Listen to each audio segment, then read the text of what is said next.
Perfect. So, welcome everybody to this session. I am pretty sure you have seen this either on Instagram or LinkedIn or whatever. But this is a mortgage information session with the absolutely famous and amazing John Coleman. Well, steady on, seriously. He's like, I'm begging to differ, but no, I am so excited for this session, to be very honest. Just a bit of background on how I actually met John. It was through a very good friend of mine from church, brother Josh. Josh, he introduced me to John. He was literally like, I think it was after Sunday service, he was like, Nifemi, you work in PwC, you're a big girl now. Are you trying to get a house? And I'm like, yeah, it's definitely something I want to do. But honestly, I don't even think I really understood like how to actually even go about getting a house in the first place. So when he mentioned like one of his really good friends is a mortgage broker, I was absolutely excited to just get talking to John and even just to hear more, to be very honest. So that's how I met John.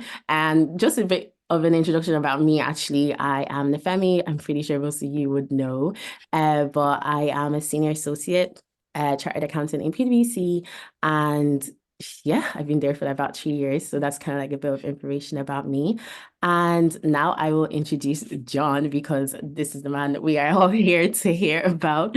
But John is a mortgage broker. As I mentioned, he has over 20 years of experience. Don't Like need to say that too loudly.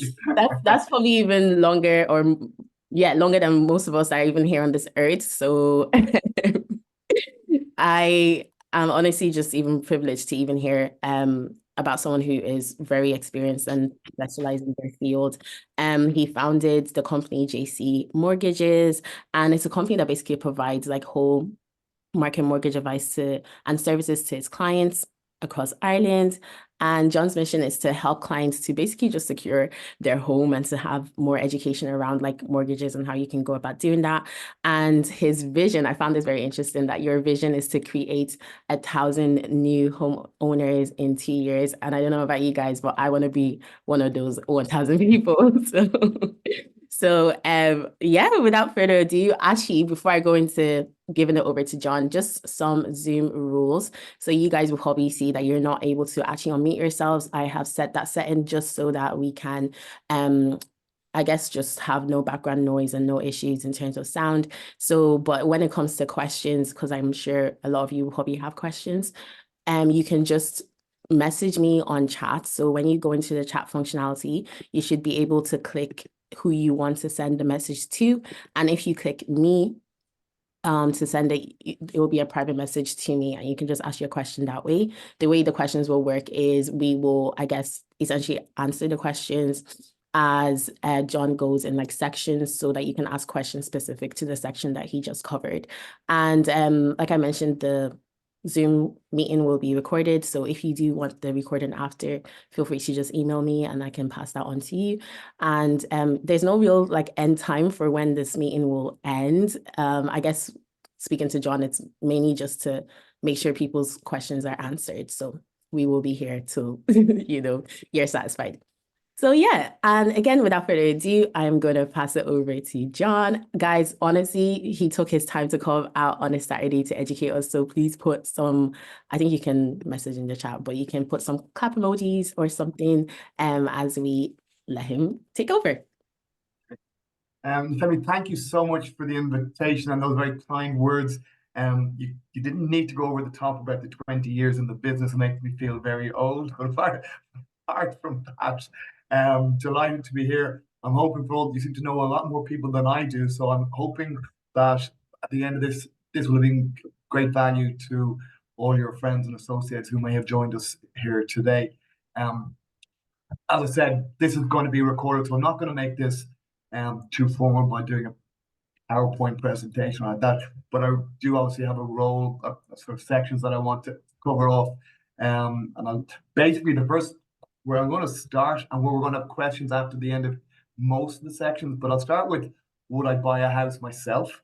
Then if I was, where would I start? Because knowing I'd buy, you still have to worry where you start. And then the little different factors within them, how you get a mortgage, how much you qualify for, how much money do you need to bring to the deal, and how do you prove to the bank you can do this? And then ultimately, I suppose, the different schemes that are out there that can help people. Okay, so I'm going to sort of preface the saying, would I buy a house now myself, by saying, I only make money if people buy homes. So I have a vested interest in helping people get a house. But I also have, and I take this very seriously, a duty of care to give good information and to educate people so they make decisions with their eyes wide open. Okay.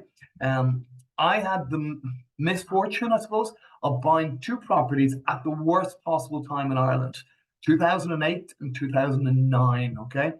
Within 6 months of buying the second house, the market crashed. Okay, so literally it was from here to here within 6 months. So that lasted. I was in negative equity for a long time, and ultimately that experience would shape how I would be thinking if I was buying a house right now. Okay, um, and I ask people the following question: are you looking to buy it as your first house, or do you see it for buying it for 10 or plus years? The advice I always give to people is, if you're buying a home right now, as long as you're taking a 10 to 15-year view on it, that doesn't mean you can't move, but it means you're not going to look to sell in that period of time. You will take a huge amount of the risk out of the equation. Okay. So if your house is worth 50,000 more or 50,000 less next year, it doesn't make any difference, because you're not going anywhere. You'll feel better about yourself, obviously, if your house is worth more money, but that's all. Okay. So I would be saying, take a long-term view. Now, currently, people would say, "Oh, the house is my biggest investment in my life." And Nifemi, you're an accountant, so I actually don't agree with that statement. Okay, I would argue with people. I would say to them, "You're buying a home not as an investment. You're buying a home. Is it near your family? Is it near schools? Is it near your job? Is it near good infrastructure structures? It's for your life. It may well be the biggest investment you make for your family into the future, right? But right now, you should be looking at a house, not, am I going to buy a house at the perfect time, but does it tick these other boxes that are important for me? It's a lifestyle choice rather than an investment. Now, if you were buying a second property for an investment, that's a different conversation. But your first home really should be framed in that, okay, am I going to take a long-term view? And does it tick these boxes, right? That's how I would be looking. So I would, if someone was saying to me, "Oh, well, I might be selling in 2 years' time," I'm going, "Well, that's not a long-term view. You could be bringing more risk to the equation. You might be in a situation like I was, where I couldn't have sold my house. Right? I literally couldn't have sold it. Now, I got lucky that I didn't have to sell, but it was only luck, to be brutally honest with you. So that's the advice I kind of pass on to people. The mistakes that I made in the past, how, if I was going to the market right now to buy my first home, how I would be thinking. Okay. So I know that's quite, I'm not trying to talk people out of buying a house here, because ultimately that's what I what I do, is help them, but kind of want them to be thinking though in those terms. Does that make sense, by the way? Have I Well, that makes sense, like the concept of like thinking long term when it comes to our house. Like I think we can be so fixated on, I need to buy a house, need to buy a house. But like you mentioned the tick box, like, is it close to family? Is it close to school? Is it, like, if you're thinking of having a family in this house, like there's so many other factors that go into it, you know? Yeah, and just to sort of add a little bit more on that supply. Currently, people say, "Oh, well, the prices going to fall in the near future?" I would take, like, even though I'm taking people to take a long-term view, because it gets rid of risk. My view on the prices is that it's not going to fall. If you look at what's happened in the last year in the interest rate market, the rates have gone up by almost 4%. The prices did not fall, right?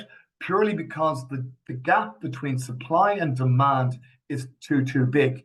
The so-called experts at the beginning of COVID said, "Oh, the prices will fall." I actually didn't think they'd fall, but I didn't think they'd go up either. But and during COVID, house prices went up, which kind of bizarre when you think about it. But it was based on the fact that, well, fewer houses were able to be built, but the demand was getting greater and greater. So I don't believe, because the interest rates are supposed to be coming down this year. So if that happens, the demand will just go up. So I don't see the prices falling anytime soon. But to get rid of all that risk, look to take a longer term view. That's a very general overview, by the way. I'm sure probably don't really have any specific questions on that. That's just the level of advice I'd start with, framing people's thinking in, you know. To move on, I suppose the question then is, well, where do you start, right? I don't know anyone who's there. You can be at different points, and it's a journey to buying a home. So you could be kind of ready. You could nearly be ready in 3 months. You could nearly be ready in 6 months. It could be 12. Like I talk to people today, and it could be 2 years down the road before they get the keys to their house. Sometimes even longer.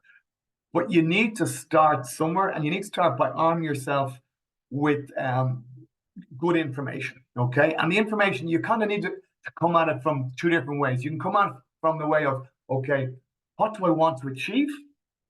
And then try to reverse engineer it backwards. Or one that I think is a little bit more practical is, well, where do I stand right now? What can I achieve right now? And go, okay, can I work with that?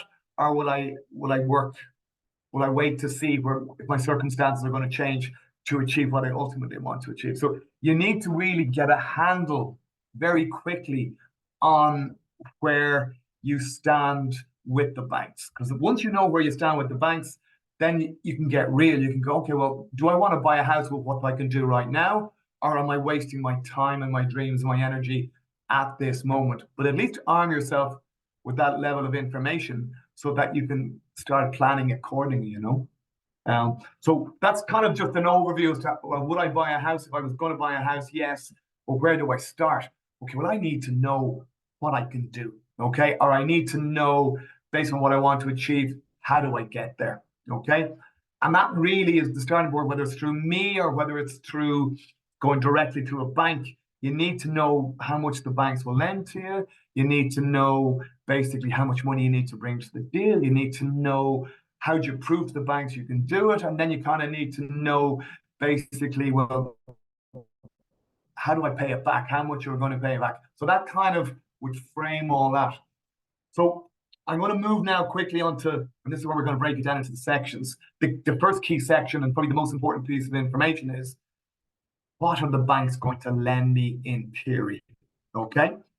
So how the banks operate in theory is, one, they lend you based, as a sort of a rule of thumb, how much are you earning? Okay. Now you can be earning as an employee, or you can be earning as a self-employed. The concept is what your net income is, but we'll go into the self-employed bit in a minute. But assuming 80% of people here are PAYE workers, they will lend you in theory, as a rule of thumb, up to 4 times your basic salary. Okay. On top of that, they will potentially lend you a little bit more if you're getting overtime, if you're getting bonuses, or you're getting commission. But they don't all view that in the same way. And sometimes they want to see the bonuses or commission and variable pay for 3 years. So that can be quite a long period of time. So I'll just always look at the rule of thumb: 4 times my basic salary plus a little bit more would be where you would, if you just want to give yourself a quick understanding of that, because that's kind of realistic. Now, later on, I'll offer you a free mortgage roadmap, but just if you want to get an understanding, how much am I earning? Now, that rule of thumb will reduce the amount. The amount will be reduced if, for example, you're older. Okay, say if you were my age, for example, right? I'm not going to reveal that today, but if I was older, they'd lend me a lot less money than they would. So 2 people earning the same amount of money, but one's 10 years older than the other person, they will lend them less money because they have less time to pay it back. Okay. If you have loans that you're paying on a monthly basis, whether it be for car, for education, or whatever purpose it may be, that would reduce what they would lend you as well. Okay. I don't like saying this, but children, if you have 2, 3, 4 kids, they view that as additional expense that can be required. That could reduce it. So that's kind of the framework for what the banks would lend for a PAYE. For self-employed people, the same concepts apply, but there's obviously a few different nuances in this. Self-employed people is much more difficult. And to start with, you need to be self-employed for at least 2 years. So it's not, if you set up a company and a year ago, you're a year away from being able to make it happen. Now, there is benefits of being self-employed, basically, because you can reverse engineer it. If you know what you need to do, you can know what your accounts are going to need to be after 2 years to get you there. Okay. So that's kind of the breakdown. The first point is how much am I earning? And that will dictate how much the banks are prepared to lend you. I'll hand it over back to you, Nifemi, to see if there's any particular. I've talked randomly there for a while, so I'm going to get my breath back and see does anyone have any questions at this point.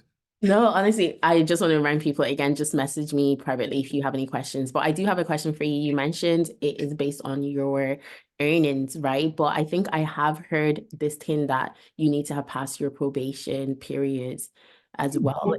Good question. Yeah, very good question. Probation in most cases is 6 months. Some if you're in the health sector, it can actually be full 12 months. What I would always tell people is you could get yourself approved after 4 months, but the approval will be subject to probation being finished. Okay, so you can fast track the process. You're not going to have to wait 6 months, but you can get yourself approved after sort of 4 months time, and then at that stage you're looking at being able to get an approval, because you're not going to buy a house or close on a deal within 2 months. So 6 months, it's what it is in theory, but sometimes the bank will say yes after 4. Does that answer that question? No, that answers that question. There's another question here. So the question is,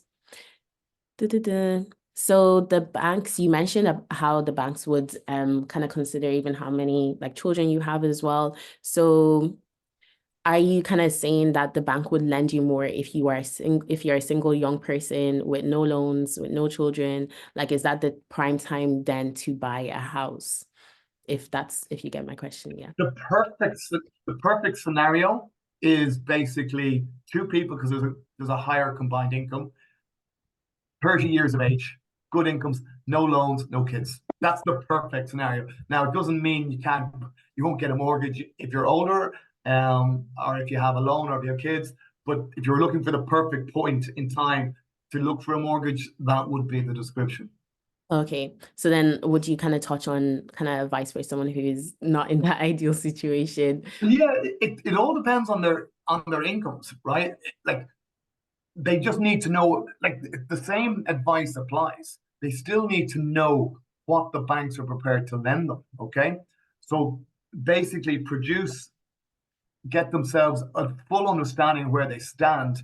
So there's no way you can't beat the system your circumstances are your circumstances. So you need to educate yourself as to where you actually stand, so that you can then start looking in an informed way, so that you're not going to get your dreams disappointed because you can't get where you want to. Now, there's always ways and means of presenting yourself in a better light, but that's probably a conversation on an individual basis rather than in a general forum.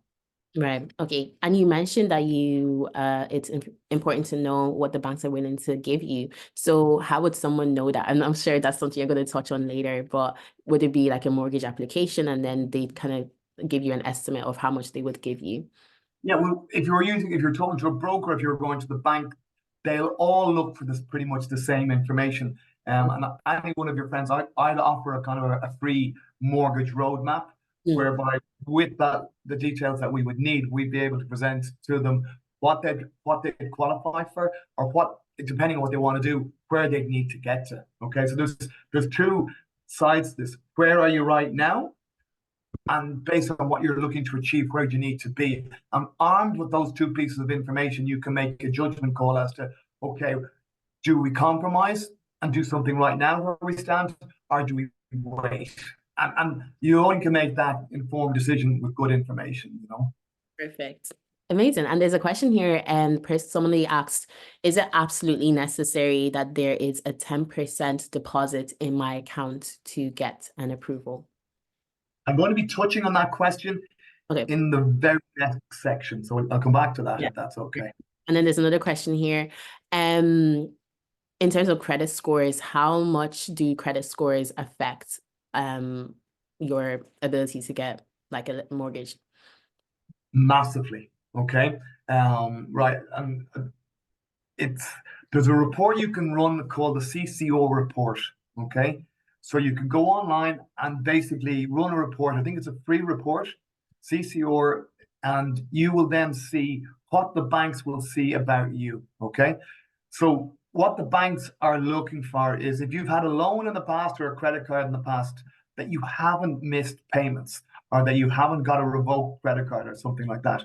Now, I don't want to say here that you just if that happened in the past, you can't make it happen, but it becomes much more difficult. You are definitely, I think someone has just put up the link there for the credit report. But you can make it happen, but it's more difficult. You're definitely going to be tied up in having to explain what happened, why it happened, and then you're almost at the mercy of the bank taking a kind view. Okay, some banks are more humane than others, and the longer the time frame between an incident happening and when you're applying, then the better. Okay, because if you just revoked a credit card 6 months ago, they're probably all going to say no. But if that revoked credit card was 2 years ago or 3 years ago, well, time has passed by, and your accounts may well be looking better, or you may be in a better place. So I don't want to be negative about it, but I don't want to sort of gloss over it either. It's not a case of my credit rating is good. That's what they expect. If you've got a bad credit rating, that's where the problems start.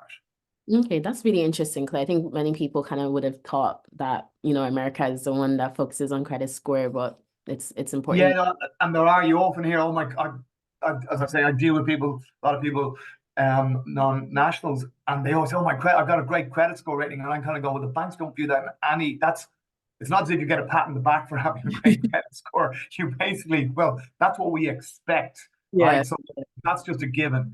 Now, I know different countries operate kind of credit scores in a different frame. Here, it's just literally well, have you met all the repayments on any commitments you've taken on? Because they view mortgages very much as a sort of a, I think I see someone saying, what kind of things increase the credit score? It's not. There's not really. It's either you tick a box and they're happy, or you've got a problem that needs to be explained away. Right. Okay. And would you encourage people to do, like I've heard people say, oh, maybe I need to take out a credit card now and take out a random loan just so I can increase my credit score? Would you? I get asked that question a lot. Yeah. My stock answer is no.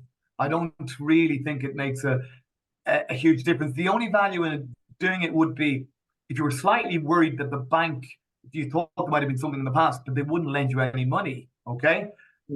Taking a short-term loan just to see, well, if there's anything in the background that would have stopped it, there might be value in that. But as a rule, certainly banks don't like seeing people taking too many loans because they kind of view that as a sort of well, this person needs to live on short-term debt to survive. That's not, like, they're lending money based on their income, but then they make a judgment on the profile of any applicant.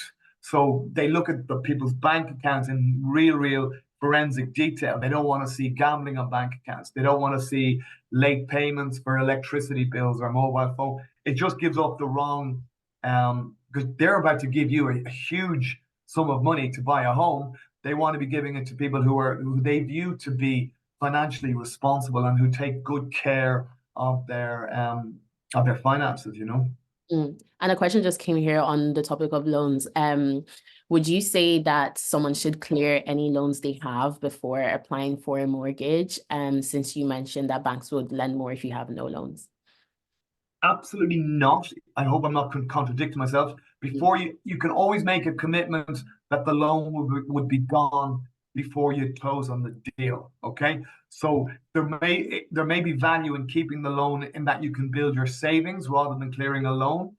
I would always say talk to someone to give you that advice. But you certainly wouldn't need to clear it now. You could have to make a commitment that it will be cleared beforehand.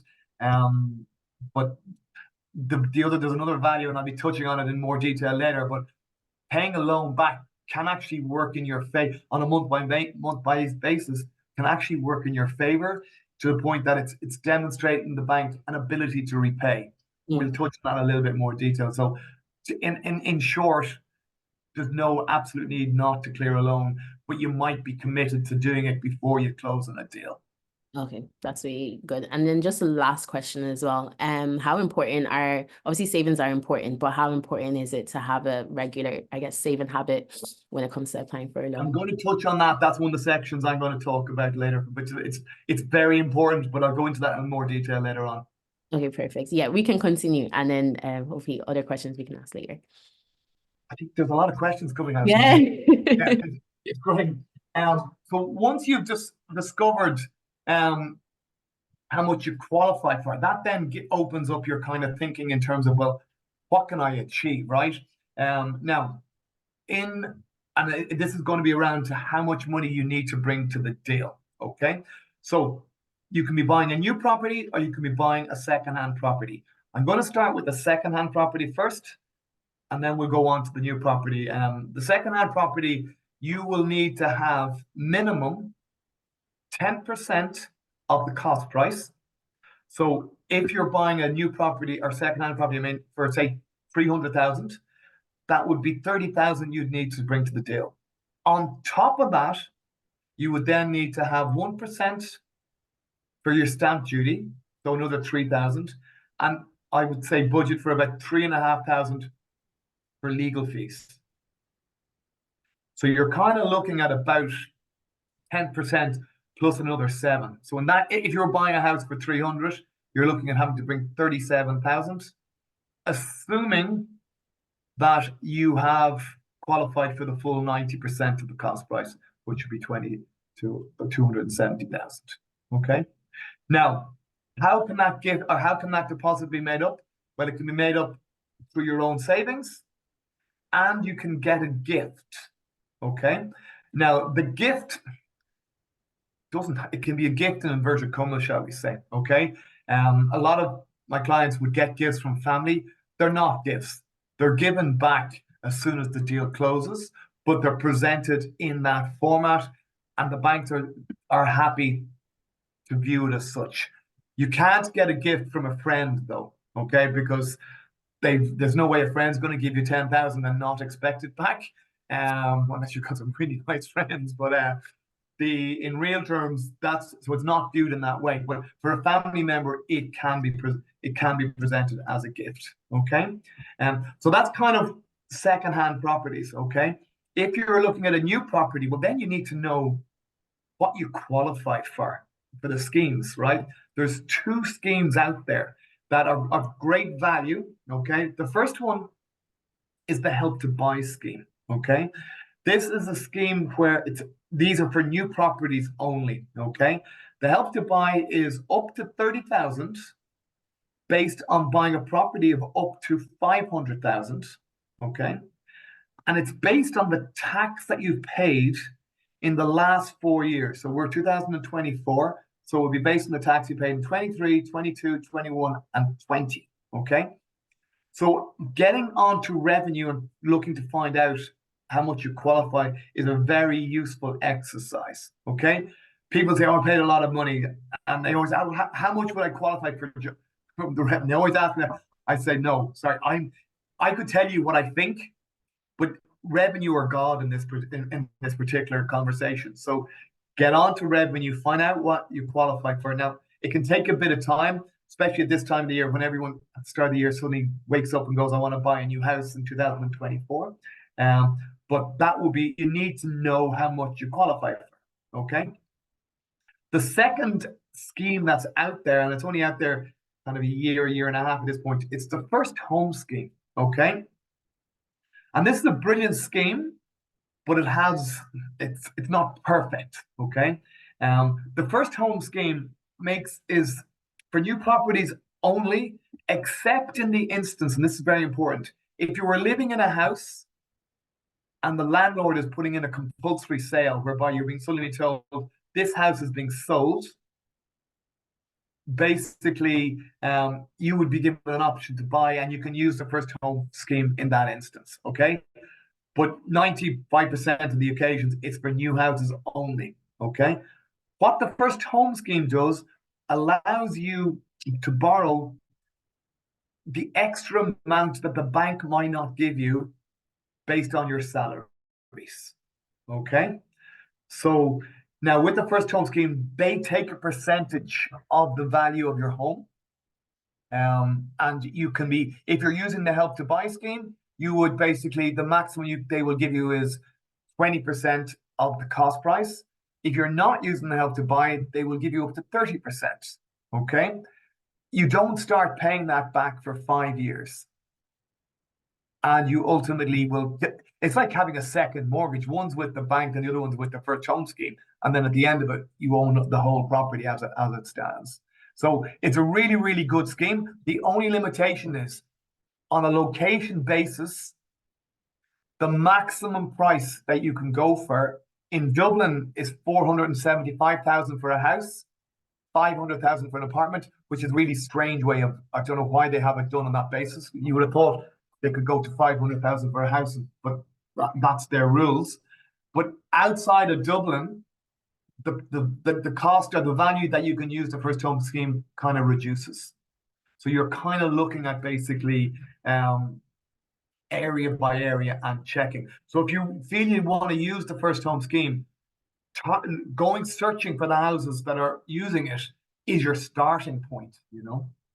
Does that make sense? So in real terms, we've discussed, okay, you found out initially how much the banks will lend you. Then you now need to know, well, how much have I got with my own savings to bring to the deal? With the first home scheme, one other point as well, you need to be bringing 10% yourself to the deal, whether that be through a gift or through your own savings. Or the Help to Buy is included there as well. Okay, that's the second piece. Any questions? Yeah, so there's a question here, may not necessarily relate to this, but I think it was for the last section. It says, does a non-national have to wait a certain number of years before buying a house? Brilliant question, and I was going to touch it, but I think I'll address it right now. Non-nationals or non-Europeans do get treated differently, okay? And each bank views them in a different way. Some banks, they would need to be in the country for working for over 2 years before they lend them 90%. Some banks will lend them 80% after 6 months, but they'd need to be bringing more money to the deal, okay? And there are other banks out there that once someone's working for 1 full year, they would be treated in the exact same way as someone who was Irish born. Right, that's okay. I see a question coming through there. I don't know if you're seeing it. Can yeah. I summarize again? Yeah. And the person asks, can you please say again or summarize the most important things for the Help to Buy scheme, especially the deposits aspect? Well, the Help to Buy is a deposit aspect, basically. So it's the tax that you paid in the last 4 years. So if you've only just come into Ireland and you've only been working for 1 year or 6 years, you may not qualify for the full amount. The maximum you can get is 30,000. It's based on, as I said, the last 4 years tax that you have paid. And to get a full understanding, you need to go directly to the revenue, okay? There's a link very simply where you can find out. You'll find out, you apply through your own revenue page. You'll apply how much do I qualify, and the revenue will tell you. So it's up to 30,000 is the maximum you can get, subject to the cost price. If the cost price is less than 300, you wouldn't get it can't be any more than 10% of the cost price. Okay. I hope that answers that question. Yeah, and what's the link between like the Help to Buy and the mortgage? Like how does... Well, it's included when you're going to the bank, when you agree to buy a house, the bank will say, okay, we're giving you X amount of money. Where's the balance coming from? So you get an approval from the revenue. They confirm what they would give you, okay? And so that with your savings, the bank then know, okay, well, they can now afford this. When you've actually agreed to buy a house, the bank then issue a loan offer, okay? And that loan offer, once it's getting, that's the legal document from the bank saying that loan offer, along with the contract, then gets uploaded to revenue, who then send the money directly to the developer's solicitor. The Help to Buy doesn't ever come. You don't get the Help to Buy. it just goes directly to the developer, basically, you know. That makes sense, yeah. And someone says here, what services do broker companies provide, and do they help clients apply for loans or give loans themselves? Okay, I'll answer that. My role really to start with is, as I said, is educational, so people understand where they actually stand. Okay, we would then, if someone was looking for a broker to represent them, we would educate them as to what the different banks are offering. And then at that point, if they were happy for someone like myself to represent them, we would then apply to the bank on their behalf to get the bank to say yes. So that's what a mortgage broker does. He's representing you with the bank. So before, we would check all the paperwork, analyze it, make sure there's nothing wrong before we would submit it, and then move forward basically at that point, you know. Yeah, that's fair enough. And someone asked a question, if I have a property before in another country and I want to buy another one in Ireland, can I use the Help to Buy scheme in Ireland to buy my property? I've been asked this a lot. In theory, the answer is no. But I have seen people do it. Okay. But it would all depend on, I won't get too specific here, but it would all depend on um, how often you're sending money back home. Because if you're sending money back home to another country, the banks are going to potentially look for an Experian credit report. Okay, this is a credit report from the country that you were previously living in. That report will show a bank, well, that there's another mortgage somewhere else, and that then they would then deem you to be a non-first time buyer, and they would then not allow you to take the Help to Buy scheme. Okay. And then there's a question here kind of on savings. Someone mentioned, would activities like sending funds to family members in one's home country count against a person in the mortgage application? I'll touch on that here, and I'll probably go into it in more detail because it kind of ties in what I was just saying around the report. Sending money out of the country, as a per se, won't go against you, okay?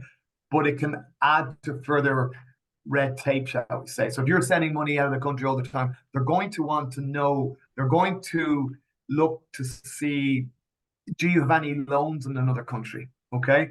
Because, well, there's money leaving, it's going to another country. Yes, we can tell them it's for family, but the bank would be forensic enough to say, well, hold on, follow the money here. So if the money's going out of the country, they will go, well, show me a report that shows you have no loans.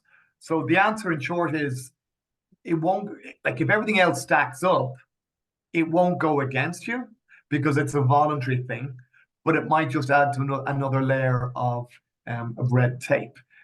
On top of that, it might make it harder for the rest of the application to look as strong, because if you're sending 300 or 400 euro back home, maybe it's reduced your ability to save. And that's one of the key things we'll discuss that later in the next section.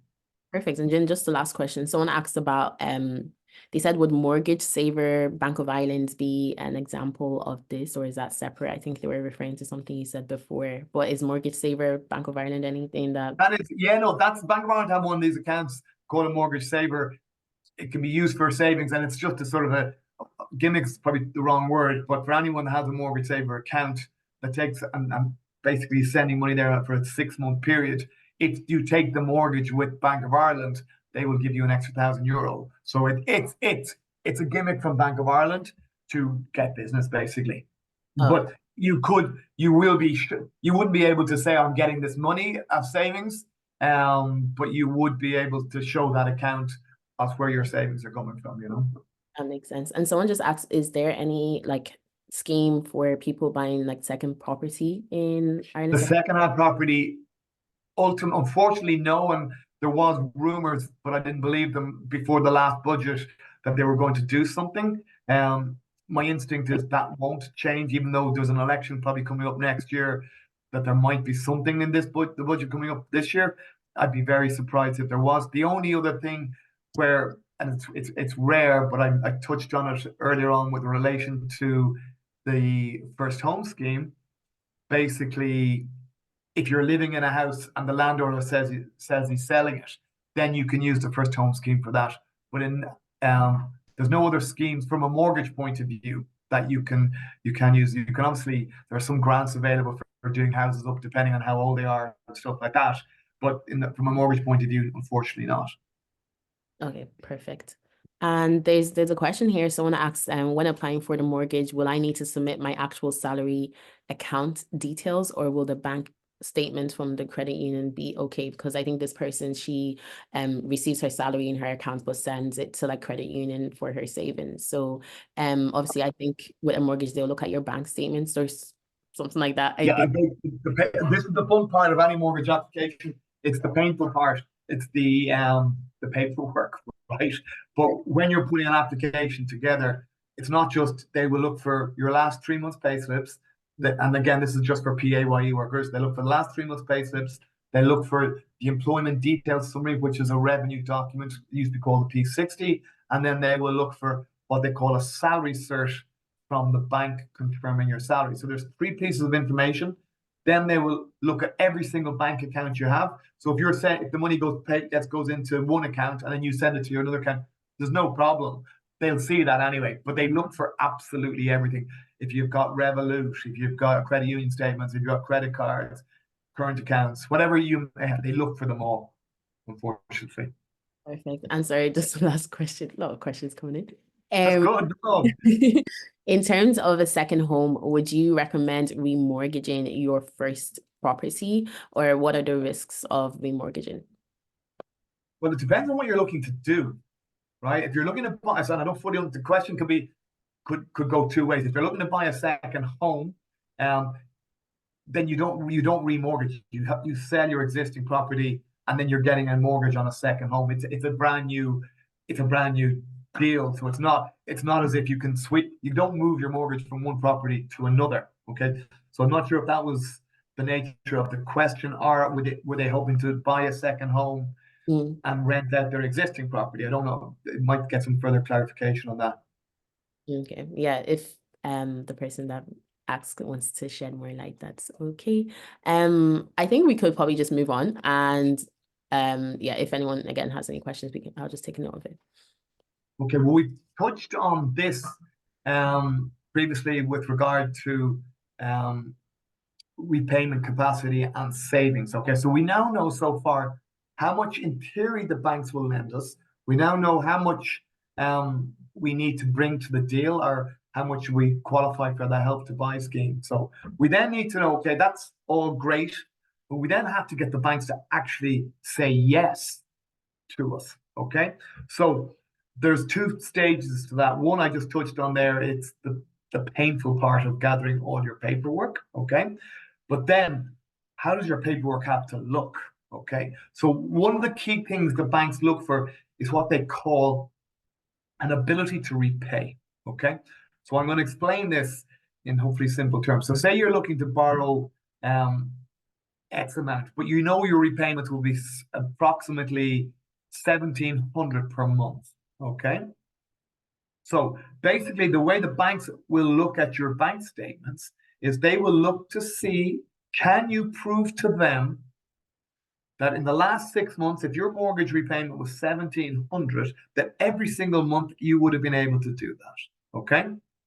So that's that's it in a sort of overall term. So how do you actually do that? Well, the first thing you do is your bank statements would show the following, possibly. Okay. First thing, the biggest thing normally is rent. Okay. So if you need to show, say, 1,700 and you're paying 1,500 in rent, and that's going out every single month, that would tick most of that particular box. Okay. What you can't do when it comes to rent is if you're living at home and you're handing up rent at home, for example, right? And your bank justice statement says €500 mum, okay? Kill that narration, okay? That narration will kill you. The bank won't take that into account. They will just basically go, you're giving your mother money in one hand, she's probably giving it back to you in the other hand, and they won't. So if there's any money being given back up home, put the word rent on the bank account, and that will basically help that situation. Okay. Sometimes people are paying cash for rent. Okay. Again, that's problematic.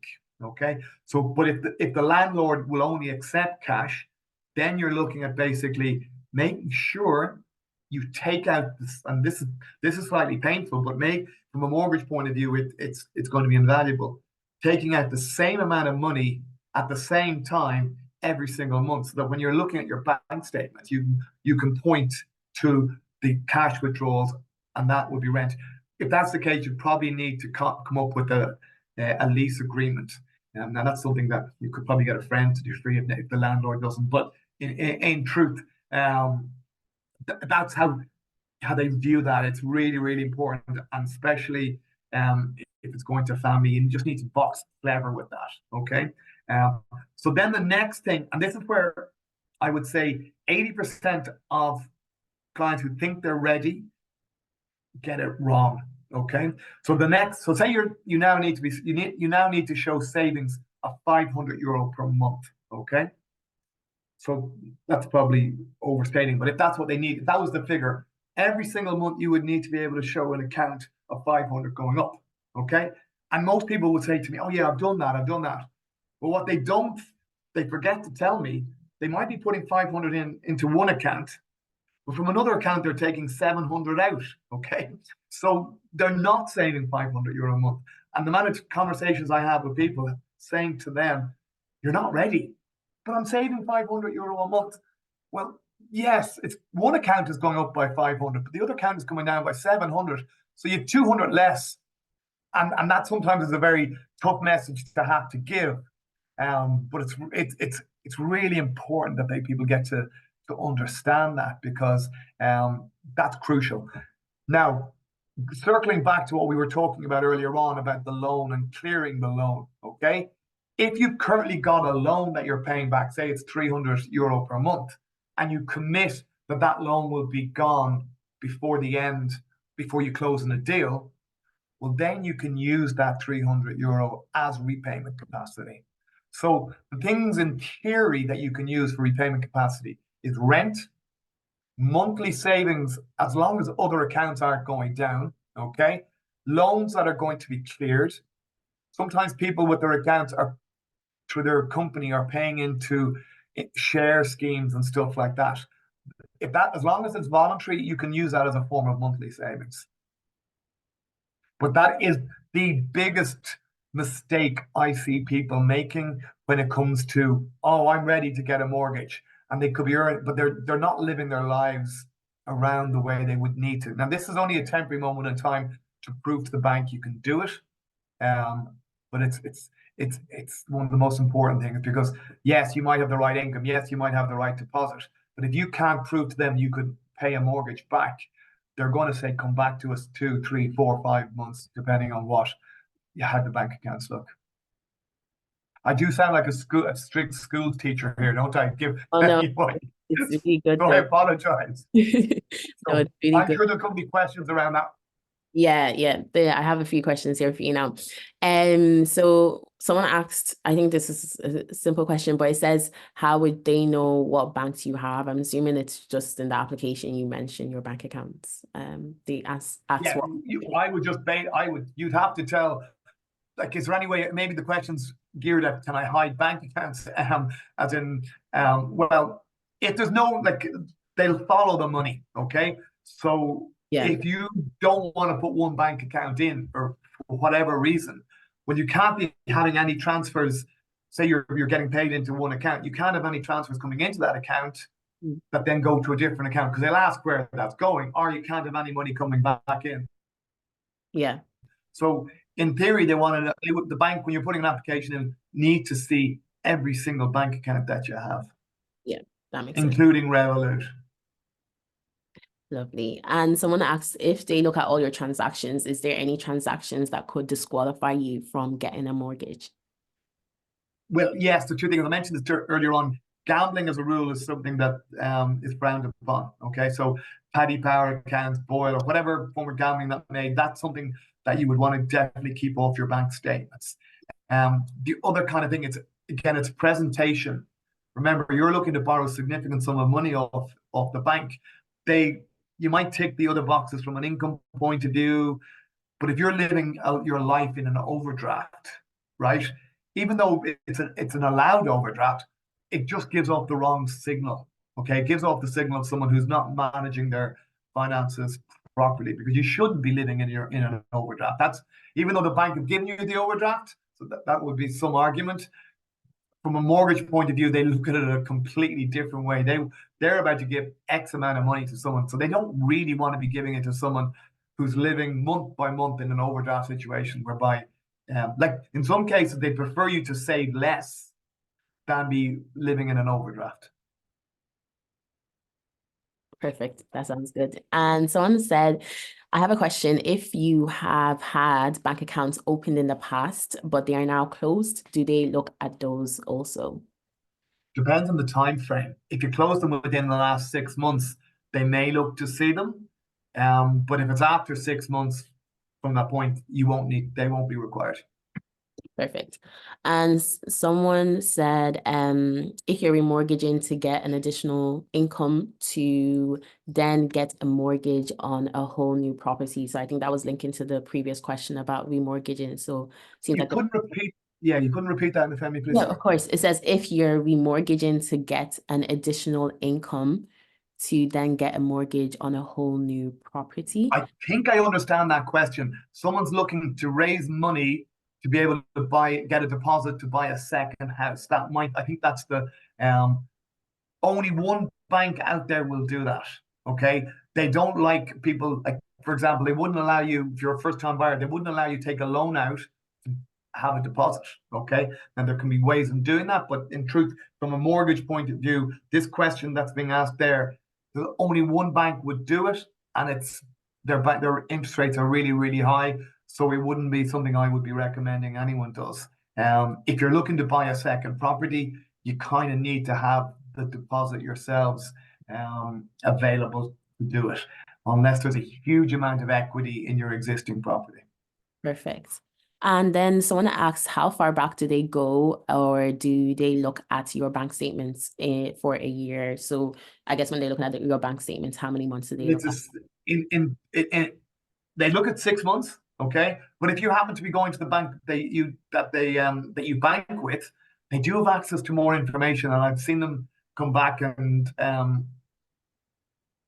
decline people, not because of the previous 6 months, but because of what might have happened in the past.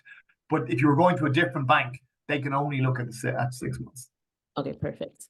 And someone said, if you've been saving for a couple of years and you are now considering going back to college, so you won't be working as much as previous, will the banks take that into consideration? Unfortunately, it will like if you're going on a reduced income, the starting point of this is how much they're going to lend you will be based on whatever your income is going to be. Okay. So with your reduced income, they're going to lend you less money. It's not that they won't lend you money, but they would certainly, it will be factored in for sure. Yeah, perfect. And someone says, how do the banks view your investments? For example, stocks and Crypto. yeah. I get asked about cryptocurrencies a lot, actually. If it's not as clean as just on a month by month basis, okay, but if you're putting €300 per month into a share scheme, okay, whether it be through a company or externally, and you can document that and show it, they will view that as savings, and they will view that as an ability to repay your mortgage for sure. It's just sometimes getting the savings for these, or statements for these investments can be tricky, because remember, they'll see the money going out of your bank account, unless you can kind of show it somewhere coming in, or being able to kind of pinpoint it. It just becomes more of a headache. But it's one from a paperwork point of view, but it would be viewed in a positive light from a repayment capacity point of view. Perfect. And someone asks, how do the banks view BNPL schemes, buy now, pay later? They don't, certainly from a mortgage point of view. It's a great question. Like it's someone, you've come to an arrangement with the landlord, I'm guessing. It would be done at the point whereby the contract will be signed and when you're doing it. You can have a separate arrangement, but at the point in time where you're actually coming to buy it, it would be like you're coming to an agreement and you'd be just buying it at that point in time. So it can be done. There's some nuances that would need to be clever with and how it will be presented to the bank. So say you've been paying a mortgage or paying rent, but that's viewed as the deal you're striking. You just need to be clever about how you present it so the bank don't go, hold on, well, you're not putting any money into this deal, but in really you are. It would need a bit of finessing, basically. It can be done, but it would certainly, it's outside the norm. Right. And someone said, if a mortgage application is rejected, how long should one wait before reapplying again? In theory, it could be rejected by one bank and another bank might say yes. Okay, so it depends on why you were rejected. They're similar, but it's not a case of whereby I haven't, like, I would be wrong of me to say if one bank says no, that doesn't mean all banks are going to say no. Okay, but if there's something glaringly wrong, if you put an application in, like I was talking about, if you went direct to a bank and you put an application in and you haven't been making any monthly savings, right? Well, then they're all going to say no. Okay, and then it will be a 6-month time frame. Yeah. That makes sense? Yeah, that makes sense. And someone asks, what is the impact of age in getting a mortgage? But I think we touched on that at the beginning anyway. We did. I'll answer that again really briefly. The older you are, and I was talking about myself when I explained this, if two people are earning the same amount of money, one person has got less time to pay it back, they're going to lend less money. Yeah. Obviously, the amount less, it all depends on the age. Exactly. And some banks will allow you go to age 70, which I didn't mention earlier on. Some banks only go 65, some go 68. So you can still do it, but your choices of banks may change. You might not have the whole suite of banks out there. You may be stuck having to deal with the bank that'll allow you go to age 70 to allow you borrow the amount of money you want. Yeah, perfect. And then someone asks, are there certain jobs that they tend to prefer or discriminate against? Well, that's a very good question. I don't see them discriminating against jobs. They certainly will, I'll answer this in a better way, maybe from an overtime point of view. Okay, so if you are a doctor, a nurse, or a guard, overtime is viewed in a much more positive light. Okay, they will almost give you full allowance for that. Okay, whereby if you were in a different type of job and it was less kind of institutionalized as part of your role, they wouldn't take the same level of view on it. But as a rule, at the moment, because in the past I've seen different sets of services, but at the moment I wouldn't see them basically discriminating against any type of job. They will take certain views on their income and the type of income that they're earning, okay? And maybe they do that in a different way. But when there was a crash back in 2009, 2010, they wouldn't lend money to people working in the building business, for example, right? During COVID, they were taking a discrimination view against people working in certain industries. Even last year, when the tech companies were letting people go, they were taking kind of a cautionary. Some of the banks were being very cautious about it. So there's no one rule for every moment in time. They may take different views against occupations as events happen in the world, and that might lead them to make a more kind of, they might view certain occupations with a more risk adverse mindset, Perfect. And then the last question then for this section is just, are there any advantages to taking a mortgage with your current bank, like reduced fees or interest rates, or are these rates pretty standard across Ireland? Absolutely no value in it at all in terms of, and sometimes, as I mentioned earlier on, your own bank know more about you, and there might be a reason that they might say no. So it's not, people say, oh, I've been banking with this bank for years. That wouldn't be the reason you'd have to go to that particular bank. Again, talking to someone like me will educate you as to what all the different banks are offering, and then you'd make a decision. But like, put it this way, banks aren't loyal to you.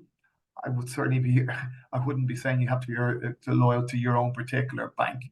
There might be some instances whereby if you would have to wait for a bank statement because they have access to it, but that wouldn't be, in my opinion, a reason to go with one bank.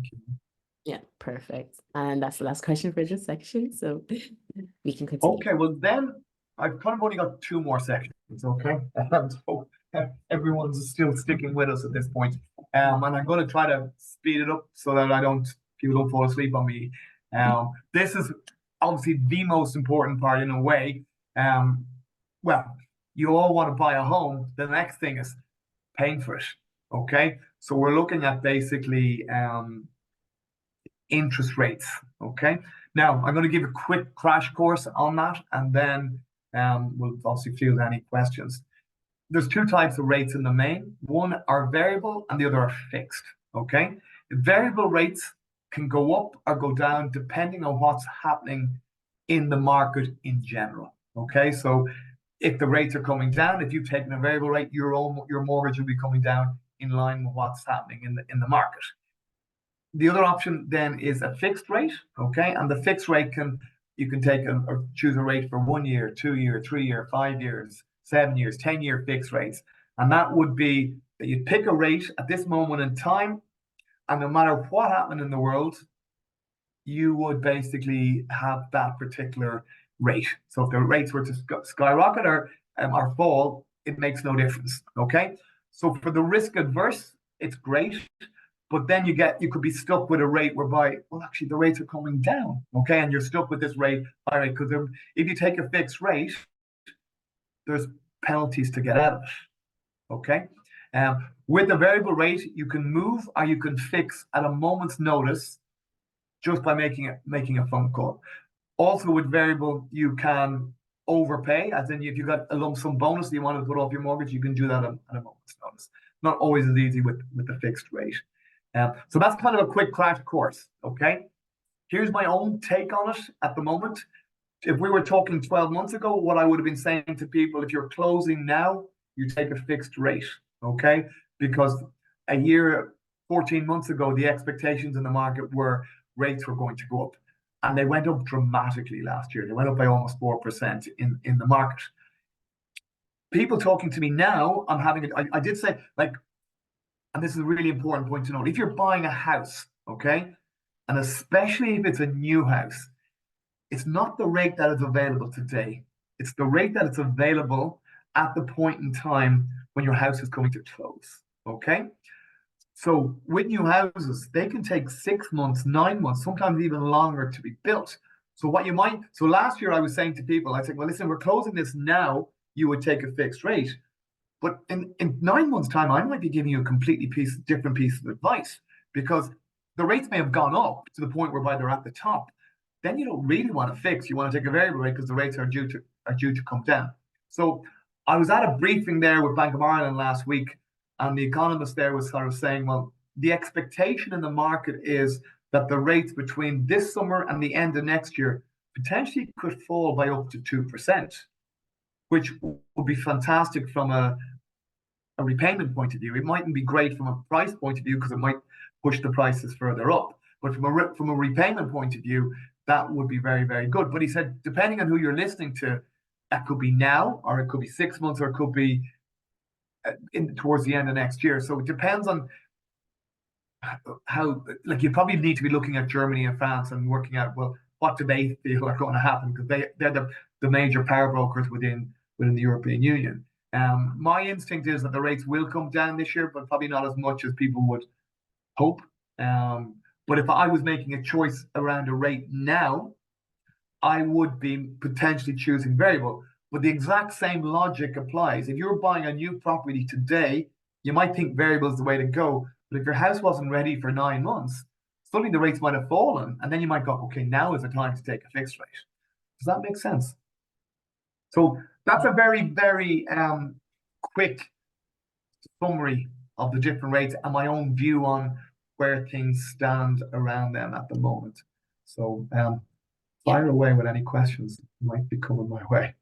No, we actually don't have any questions on this session yet. I think people are just Oh, a question just came in. So someone just asked, when it comes to Revolut accounts, how can you make it look good for the bank, especially if you only use it to transfer money to friends and family? It's not a case of, I know that's going back on section, it's not on the rates, but that's Yeah. not a case of basically making the accounts look good. They are what they are, right? Revolut very much is your day-to-day transaction. So Mm, in real terms, unless there's something weird happening, as in you're gambling on it, there's no way of making it. You don't make it look bad. It's just, this is what, because we spend our lives now. Like if I look at bank accounts now versus 2 years ago. Well, 2 years ago, most people were using cash to spend. Now we're just tapping everything. So there's a huge, much more array of transactions appearing on, whether it be Revolut or whatever mechanism you'd use. So there's no way of actually making it good. It is what it is, basically, right? So as long as your monthly savings are going up or the rent that you're paying is going up, then it's a non-issue. yeah, perfect. And someone asks, let's say you selected variable rate for repayments. Can you change it after it's been agreed? Oh, absolutely. That's what I was saying. And that's one of the benefits. Actually, someone's asking that question about not the way to go, because it can be affected by the economy. That's correct, by the way. But if you're taking a variable rate, if suddenly you feel the rates are going to go up, you can make a phone call and you can go put yourself on a fixed rate at that point in time. So the market at the moment is suggesting that variable rates are going to come down. So my view on it would be to take a variable rate. Now, obviously, everything's case specific, and it would all be at a moment in time. But at this moment in time, I would choose a variable rate. Mm. But I would be keeping an active eye on the market to the point whereby I would then educate myself. And suddenly the market was saying, we're not so sure. Then I would go and take a fixed if the rates had come down. And is it the same the other way around, where if you started fixed, you can change it to variable? No, that's a great question. If you're taking a fixed rate, you can always change, but getting out of a fixed rate, there can be a penalty to get out of it. Okay. So and the penalty would be based on the amount of money you borrowed, the rate that you took at the time that you're trying to break the rate, okay, and the particular bank. So you can get out of a fixed rate, but it could be costly to do so. By taking a fixed rate, what you're doing is you're buying peace of mind.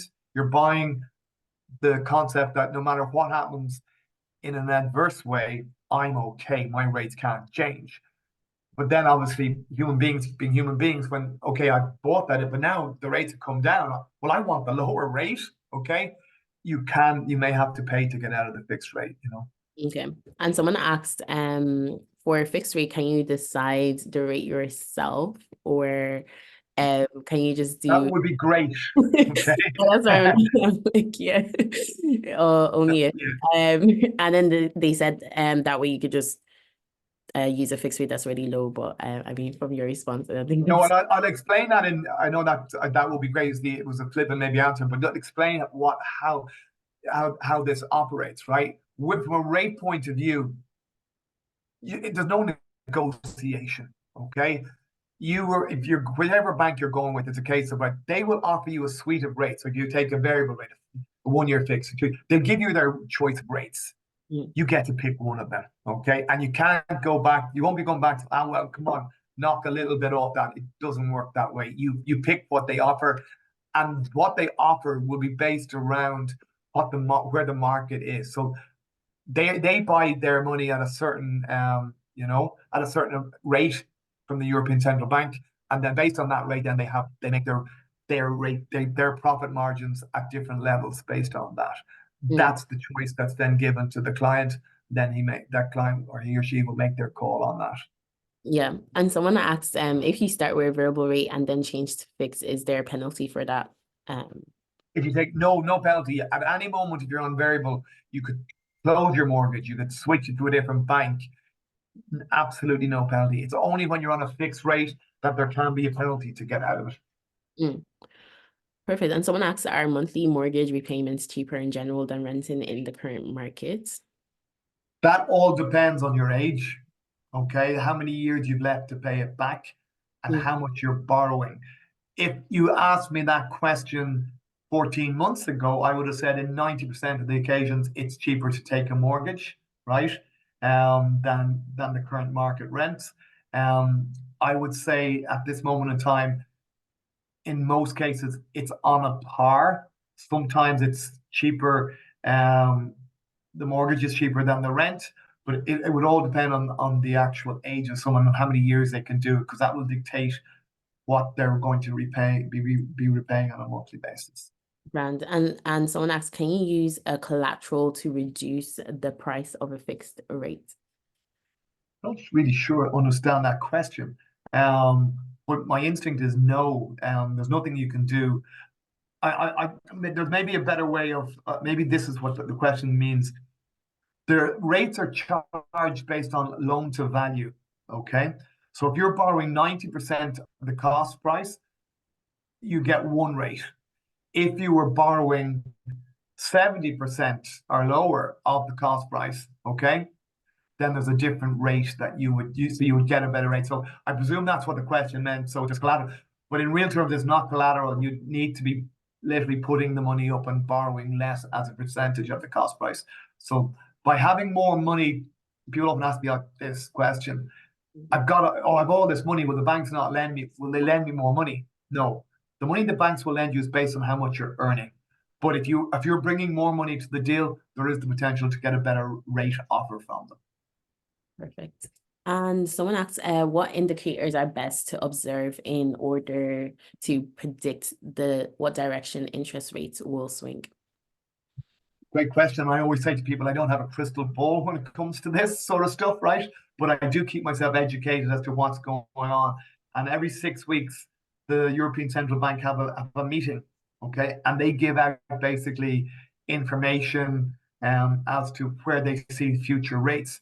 And then the commentators interpret those communications, and then they would come up with kind of expectations as to where the market is going to go. So it's based on that level of information that I'm now saying the market is saying the rates are going to come down. So, but just because they're saying that's going to happen, that doesn't always mean that's what does transpire. World events can overtake, basically, you know. But you can only make decisions with the best available information, and keeping yourself informed helps you make the best decision possible, rather than just closing your eyes and flicking a coin. You are better off making a call. Doesn't mean you'll get it right, but you give yourself the best chance to get it right, you know? Yeah. And then just the last question on this section, someone said, for people getting government help, particularly HAP, housing assistance, will it affect you when applying for a mortgage? No, that would be going towards the actual repayment capacity. It's just, if you're getting help, right, you're still paying, it's just paying a reduced rent. So in effect, the reduced rent would be the figure that you would use towards showing the bank. They certainly wouldn't be discriminating you against you. Just the figure that you'd be using as sort of rent isn't as high. So in the sort of, by not having to pay as much rent, you may have to be saving more on a monthly basis to show them that what you're looking to do can be done basically with the rent that you're currently paying. Yeah, sounds good. I think we can go on then.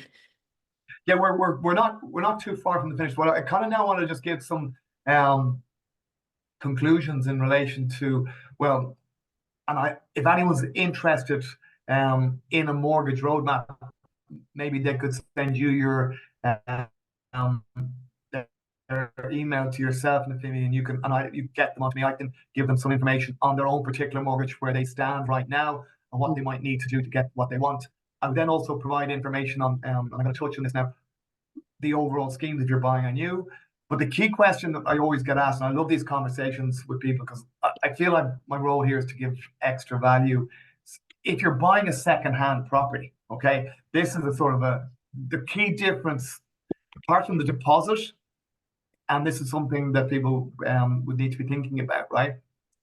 With a new property, okay, basically you will, the house won't be built. You'll go up and pay a booking fee of maybe 5,000 or 6,000 euro, and then you sit back and you wait for it to be built. You're not getting into bidding wars. You're not putting down an offer of 300, and the agent's coming back to you and saying, oh, well, there's now an offer at 310, which leads to all sorts of feelings of stress. Is this guy, do I trust this guy or whatever? So when you're buying a second-hand property, so this piece of advice is for this really in its main, it's a game, okay? And it's almost a game of poker whereby you really want a house, you've seen it at the weekend, and they're looking for X price, right? So the question is, well, what do I bid? When do I bid? And how do I react if someone else kind of comes back in and bids ahead of me, right? So it is a game, and it's a potentially very stressful game. I would never gamble with anyone's money, but the advice I would give as follows would be you try to close the deal early. So you're kind of going, well, I'll offer this, but only if they accept it today or tomorrow, okay? Or if you can't make that happen, you keep your mouth shut and you try to steal it off someone else. That sounds terrible, by the way, but you try to steal it off someone else by coming in at the end, okay? In the meantime, anything you're doing, you're potentially just bidding against yourself. So one key question I would and I've done a whole podcast on this, by the way, so I'll happily we'll share that as well. But one of the things that you would basically, if, for example, you go and view and they tell you there's viewings next week, so you'd ask, well, when's the next set of viewings? Well, next weekend we're viewing it as well. Why would you put a bid in on a Monday when all that's going to happen is that your bid is going to be used against you the following weekend to the other people who are coming to view it? Okay, so that's what I'm saying. Keep your powder dry at the start unless you think you can close it, or try to come in at the end, okay? And there's a psychology attached to this as well, right? There's your psychology, there's the seller's psychology, but there's also the agent, the guy who's selling the house, okay? Now, his role in this is very important in that he's professionally bound to get the best possible price for the customer, but he's a human being as well, and he wants to sell it as quickly as possible, okay? So if you feel if you talk to him at the start and say, well, listen, I could make an offer. Is there an offer that would close this today? Okay. You could get him on your side. Or if he's had 3 or 4 weekends of viewings, you can come to him and say, listen, what takes this off the market? Now, they may not, sometimes they don't engage, but sometimes, like clients of mine literally this week adapted the tactics that I just told you there, that shared with you there. And within 12 hours, they'd agreed they cancelled all other viewings and agreed. So my clients were delighted, right? But it doesn't always work. So it's just a kind of but something to be keeping in mind that if you're going for second-hand, it is a game, and you're buying a house, you become emotional, right? It's one of the biggest things you'll do in your life. So it's you don't always make the right decisions. Sometimes doing nothing is the best thing to do. Gives you the best, and that's counterintuitive, basically. That makes sense. Yeah, no, Any questions on that? Or that makes sense. Honestly, guys, if you have any questions, just as we're wrapping up, feel free to, again, private message me and we can get them answered. But I guess kind of like a question that I would have as well is, okay, let's say there's someone that's been saving for a long time and they think they're ready. I guess, is it important? I know you're a mortgage broker yourself, but how important is having a mortgage broker in the journey? Is it like necessary? is it necessary? No. Okay. Is there value to it? Well, I would absolutely believe so, given that's what I do. You're basically having someone who does this on a day-to-day basis, representing you.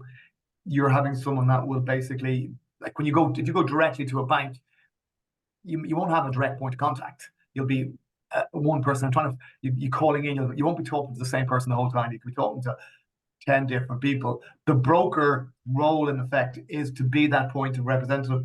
On top of that, the brokers would have representatives in the banks whose job it is to make them happy. So if one of my applications isn't moving as quickly as I would like, well, I have someone to shout at basically and go, listen, come on, what's happening? What's happening here? Why isn't this moving as quickly? So the value of a broker would be that level of,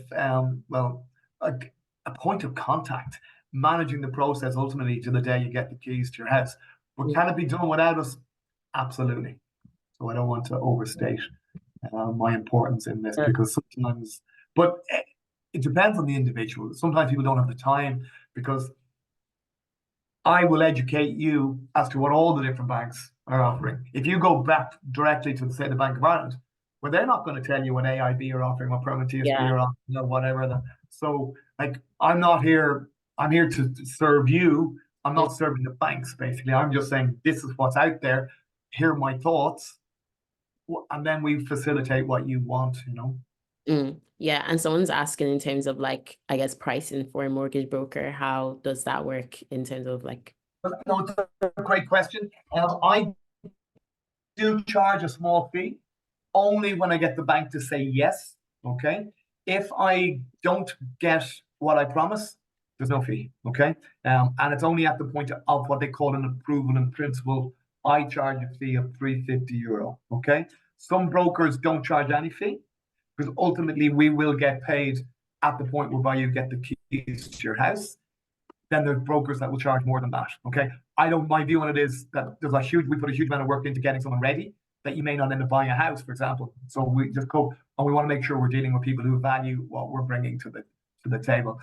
But I'm not looking to make money off people. Ultimately, I'm here to help them buy a home. And but you want to be dealing with people who value your service as well. Yeah, no, that's a great answer. Someone asked, I mean, this is kind of a bit specific, but they asked, what do you think of Drogheda in terms of long-term property value? I don't know Drogheda that well, and I often get asked by people, where should I buy? Okay. And forgive me if this is a cop out, but in truth, buying a home is incredibly personal. Okay. So it would be very wrong of me to be telling people where they shouldn't buy. My role in this process is to get them the money. Okay. I'll help them when it comes to bidding. I will add, what I've seen is with Drogheda, and this is just an observation from afar, is I've seen good value there. Okay. And there's new properties that you can get that have qualified for the first home scheme.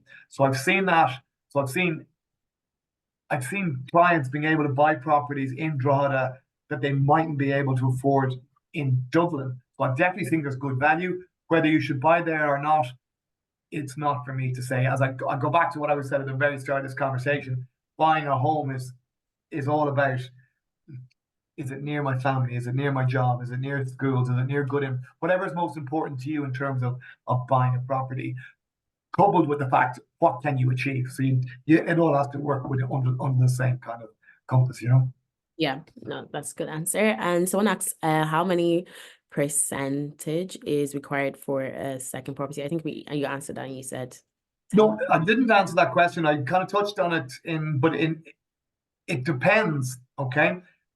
You can buy a second property now with 10%. Okay. But your first property has to have pretty much 30% equity in it, or else they mightn't lend this to you. Do you understand? Because you're looking to take 2 properties on board.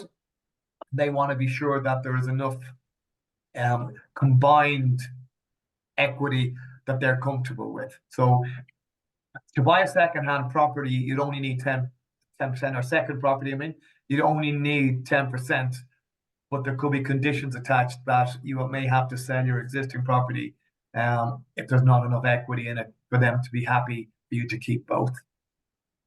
Yeah, perfect. And someone asked in relation to getting a commercial property, is all of this similar? Commercial property is a completely different beast. I'm not an expert in commercial property, but I'll just kind of give a quick. You're looking at having to bring 30% to the deal, and the interest rates are significantly higher. And you'd probably talk to your own bank on that. It's that's like if you're buying a shop or a commercial unit or something along those lines, Perfect. And someone asked, when buying a secondhand property, can you get renovation costs included in your mortgage? For example, property cost renovation. Brilliant question. Okay, that is a really, really good question. I should have touched on it. It depends. Okay, if, for example, you qualify for a mortgage of, say, 350,000, and you're buying a property for 300, So the bank would only lend you 270,000 on that property. So in theory, they would have been prepared to lend you an extra 80,000. If the work that you're doing that needs to be done to renovate the property adds value to it, that can be included in the mortgage. However, it's really important to note that they'll only give you that extra amount of money once the work is done. They're not going to give you that 80,000 and say, go away and fix this house. They will say, go fix the house, assuming it's going to create a higher value than you bought it for. Then once you can prove to us you fixed it, we'll give you the extra funds. Sounds good. Someone's asked, I think similar to, I guess, any agent or a mortgage broker, how do you know how do you know an agent is good? A selling agent Yeah. or me. We know you're good, John. Okay, thanks. Well, I've got it from a selling agent point of view. God, it'd be wrong of me to even answer that, because it's a profession that's not. Obviously, I work closely with agents, and no, I actually don't work closely with. My clients would work closely with agents. For me, in my role as a broker, the most important thing is communication and how quickly you get back to people, right? Selling agents, and this is where there's a system here that isn't quite right from the buyer. The seller doesn't make any money from the people who are buying. They only make their client is the person selling the house. So their communication can be pretty poor with the likes of someone trying to buy a house. So it's all about what level of rapport you can create with the seller, with the selling agent, who may well be able to help you, because if you can get the seller agent on your side, it's a very useful connection to have, right? But there's no hard and fast rules on that. That's a human interaction. Yeah, perfect. So you'll have some nice people and you'll have some not nice people, like in every walk of life. Sounds good. Someone asked again about the mortgage saver with BOI and how you would move forward, but we already touched that, so I can pass on the recording to deal with that. And then someone asks, would you be able to throw light on any help schemes for mortgages on investment property? There's none. For investment properties, I always tell people, if it's their first house, and even if they view it as an investment, you position it with the bank that you're buying a new home. But so I don't know where that question is coming from. If it is as an investment, the banks will only lend 70%, and you pay higher investment rates. So if you don't have a property and you're thinking, I'm just buying a property as an investment, you're telling the bank you're buying a home, basically. Okay. And then the same schemes would apply, the Help to Buy and the First Home Scheme. But if it is just as an investment per se, then it's a different ball game. You need to be bringing 30%, and there's no specific schemes, other than you can write off some of the interest against the rent that you pay. It's a tax deductible, as you would know.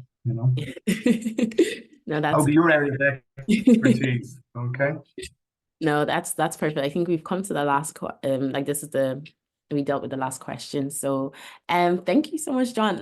Do you have any kind of last words? I think for people on the call, I would resonate or understand anybody that is feeling a bit overwhelmed with the fact that the mortgage or the market in Ireland when it comes to housing is just very discouraging, and you're like, how am I gonna be able to afford a house at all? Do you have any kind of words of advice for anyone that's feeling a bit worried or concerned? Yeah, going back to what I said at the start, find out where you stand, get an understanding of where you stand. Buying a home is really, really, it's personal, and it's also a lot of people want to achieve, but it's not the only thing in life. Okay. So if I was given that kind of advice to people, it's not saying, okay, yes, I'm in the business of helping people buy a home, but happiness, this is going to sound very cliche, but being happy in your life and as a person is far more important. Yes, that can be a box or goal that you want, and it's a great goal to have, right? But don't let it be, because it can be depressing out there. Finding a home at the moment, it isn't easy. But assuming that this is something you want to happen, and that I go back to the start what I said, but make sure it is something you feel you want to happen. Then educate yourself, get yourself to an understanding of where you are, where you think you might want to get to, and that's all by doing some research, looking at locations that you'd like to live in. There's a website called the Property Price Register. That website will basically show you the value of the houses that were sold at a particular point. So you can educate yourself in terms of, okay, I'd like to live in this area. This is what the cost is. How close or how far am I away from making that happen? Okay. Then if you're too far away, well, where do I stand? Okay, can I compromise somewhere? Okay. And if you can compromise somewhere, well, then that obviously will make the option of buying a home a lot easier for you. Okay. And as I said, I don't know if has anyone come back as yet, but just to kind of reiterate that offer, if they're happy to share their email with you, I'll give them an individual, I'll send them a link for information that I would need to get, right? I will then basically do a mortgage roadmap for them that will show them where they stand and what they might need to do to get what they want. And then ultimately, I'll send them some information if they're buying a new property on all the different schemes and the podcast I was mentioning earlier on in terms of how to help pick an area, how to help you pick a location. What should you be looking out for when you go to look at houses, you know? Yeah. No, that's amazing. And just two more questions as we were Oh, chatting. you're finished. No, I did tell you I was here till the last question, so I'm in no rush. No, someone asked from a mortgage broker's perspective, do you think it's worth buying a land and building on the land and building a house? Self-build. That's a great question, and it still counts as a new property from a help to buy point of view. Okay. But self-builds are very, very tricky. Okay. There's a lot of extra paperwork that's involved with self-builds. You're going to have to get planning permission. Okay. You're then going to need to get, assuming if it didn't have planning, if you did, you're then going to need to get maps, ordnance survey maps. You're going to need to get costings. The banks then basically, you might think you might know a builder who'll do it for X. Well, the bank may then basically go, well, no, we don't believe that square footage can be done for X. Okay. But there's a lot more planning. It can be really rewarding at the end when you build your own home. But at the moment, with builders' costs, they're not easy to find, right? And their costs are they've been hit with escalated costs. So it can be done, and you will qualify for the first home scheme and the help to buy. But it's definitely a challenge, shall we say. Yeah, I hear that. And someone asked, what's your advice on this? Is it better to get a mortgage on your own or with your future partner? Oh, I don't want to get into relationship advice here, but from a mortgage point of view, I'm going to phrase it in these terms, okay? From a mortgage point of view, it's going to be easier for you to qualify for more money if you're bringing two incomes to the table, okay? Depending on if you can achieve what you want on your own bat, well, then it would make more sense to do it on your own. And that would then allow your partner potentially do something separate, and you can avail of the schemes a second time. So I haven't really given you a definitive answer there, but my instinct would be you can definitely do more with the partner because there's a higher joint income which the banks will lend more money to. And I think, is it with the help to buy scheme, they consider, the way you mentioned is 4 months or 4 years of your income tax. Yeah. Yeah, with the help to buy. For both, 4 years for both. Yeah. But it's not as if you have to be working for 4 years. It's just they'll go back 4 years. I hope that I made that clear because it's just based on whatever you've done in the last 4 years. So then what would be the situation if there's someone that's already bought a house and they're with a partner that is a first-time buyer and they both want to buy together? Unfortunately, that they then are considered to be second-time buyers. So instead of the bank lending them 4 times, they will only lend them 3.5 times their salary. Okay. And depending on the value of that current house that the partner may have, they may have to sell it, or they may have to they may be able to keep it. That would be case by case basis, Yeah, that's perfect. No, those are all the questions, John. Honestly, this has been really informative, very amazing. So thank you so much for your time. No, you're very welcome. Thank you for having me. I hope that's given a lot of value and information to your friends and colleagues and anyone. But obviously, you're going to you can always contact me at JCmortgages, John Coleman. So anyone who wants to reach out to me directly can as well. 100%. And or what I could even do is I could, I guess, put out a Google form for any feedback if there's anything that That would be great. Yeah, if there's anything I didn't touch on, I think we covered a lot. you But did. Yeah. they, I hope I haven't bored everyone to tears here because No, honestly, it was so good. Yeah. No, thank you so no, much. thank you so much. And I like at some point in the future, I'll be more than happy to do this again for you. That's if there was a interest as well. Okay. No, I will put up probably on my Instagram and my LinkedIn asking for feedback if you guys want to do that. Again, if you do want the roadmap that John mentioned, if you want the podcast, if you want all the insightful resources, definitely just email me nifemi.no@gmail.com and I'll be happy to pass that on as well as the recording. I will try and make that available to people as If you well. could take the bit about me being older out, it'd be great. No, listen, John, we're not gonna do that. But no, thank you so much, everyone, for joining. John, it's been great, and I really hope to do this again. Brilliant. Well, no, thank you so much for having me, and I will we'll definitely talk again, Yeah. I'm sure, and I'll tell Josh thanks for making the introduction happen. Okay. Yeah, 100%. Bye, guys. Have an All right. amazing Thank you, everyone. Bye.